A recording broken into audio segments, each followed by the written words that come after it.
Ya, Sukihoto, adik-adik sekalian, namo buddhaya, selamat pagi dan selamat hari Trisuci Waisak.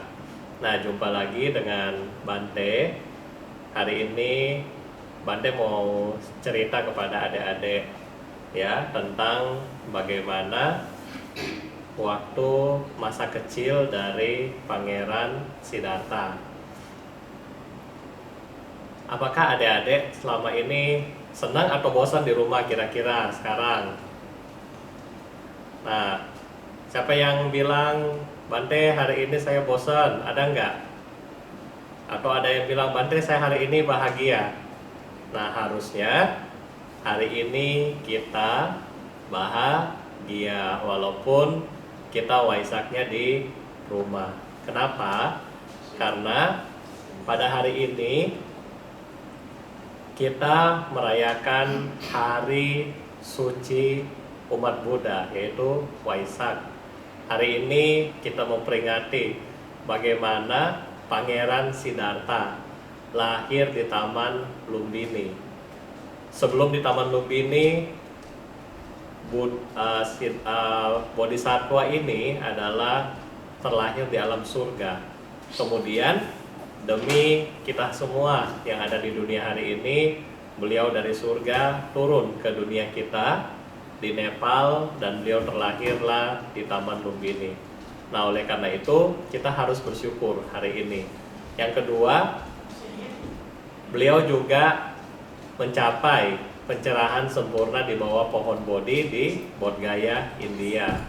Dan beliau memasuki parinibbana di Kushinara. Nah, oleh karena itu hari ini kita benar-benar sebagai umat Buddha harus merasa bersyukur.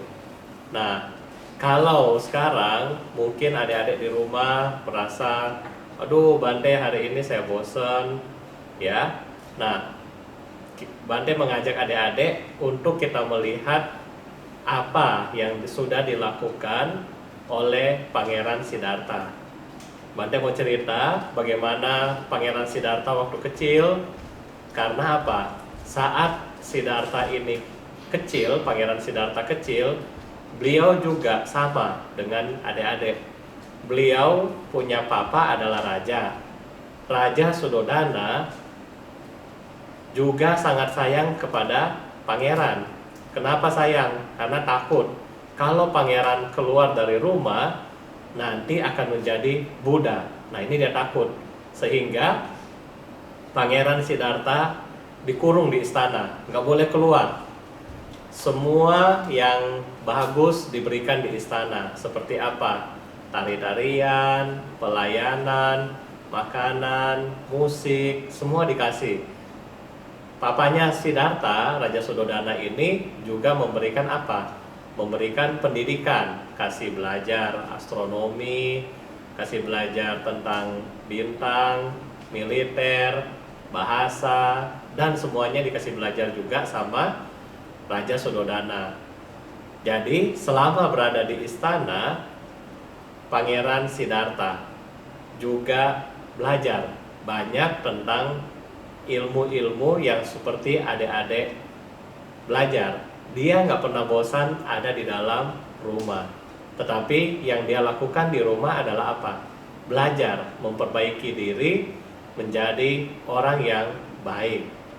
Nah, sama halnya dengan kita hari ini adik-adik. Kalau adik-adik setelah ini, kan nggak mungkin adik-adik di rumah terus. Tentunya di rumah ini kita satu saat nanti akan juga kembali kepada lingkungan biasa seperti sekolah dan seterusnya. Oleh karena itu, walaupun adik-adik di rumah, ingat cerita Bante tentang Pangeran Siddhartha. Apa yang Anda harus lakukan di rumah? Belajar dengan rajin, ya. Banyak baca buku, nggak boleh main banyak game. Bagi yang sudah besar sedikit, nggak boleh sering nonton drama Korea. Ya, banyak baca buku, banyak buku pelajaran, sehingga adik-adik nanti kalau mau sekolah lagi, mau ujian lagi, nilainya bagus-bagus. Yang kedua, selain kita baca buku di rumah, kita juga harus rajin baca Rita. Nah, Bante mau kasih PR nih ke adik-adik untuk baca Parita. Setiap hari ajak ya papa mamanya untuk baca Parita, 2 aja ya, 2 ya. Yang pertama baca Parita Namo tassa bhagavato arahato sama sambuddhassa 3 kali. Terus baca Pisarana Budang saranang gacami, Dhammang saranang gacami, Sanggang saranang gacami, Dutiyampi dan Tatiyampi. Nah, jadi kalau bisa adik-adik Bante kasih PR setiap hari baca 2, Namo tassa dan Tisarana setiap hari ya. Nah, selain belajar, berdoa, apalagi Bante yang kita harus lakukan di rumah? Kita juga bisa membantu papa mamanya. Bantu apa? Papa mamanya kan di rumah juga banyak kerjaan. Misalnya yang sudah besar bisa mulai lap-lap, sudah bisa bantu nyapu, bantu siram bunga, dan seterusnya. Kalau papa mama mau makan, bisa siapin piring, ya, sendok, diatur, air minum, dan seterusnya.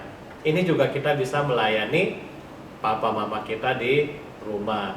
Kan kapan lagi adik-adik berada sama papa mama ketemu sepanjang hari di rumah.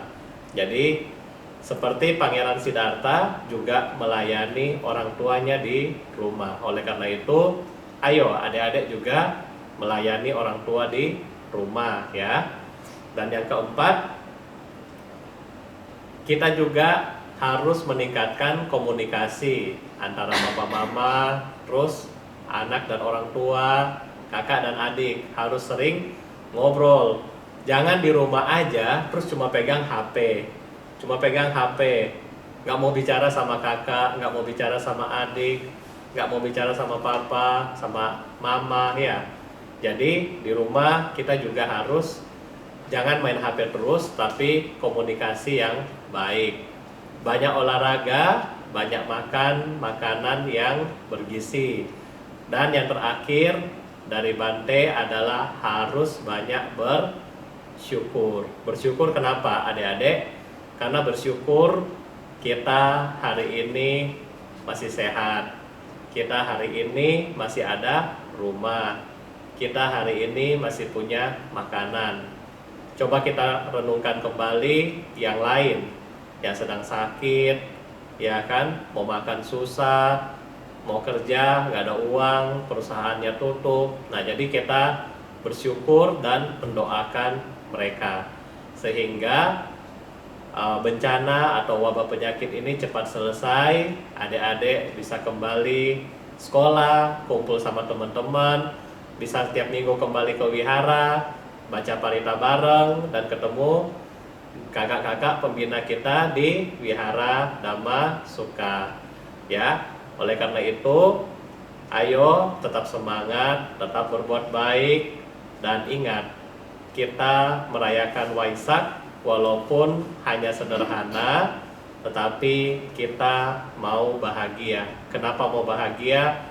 Karena Buddha datang di dunia kita ini untuk membawa kebahagiaan bagi adik-adik, bagi papa mama kita, bagi guru-guru, dan bagi semua makhluk yang ada di alam samsara ini. Oleh karena itu, selamat merayakan Trisuci Waisak. Semoga adik-adik dan para orang tua yang berada di rumah senantiasa sehat, bahagia, dan maju terus dalam Dhamma. Sabe sata bawantu suki tata. Semoga semua makhluk hidup berbahagia. Sadu, sadu, sadu.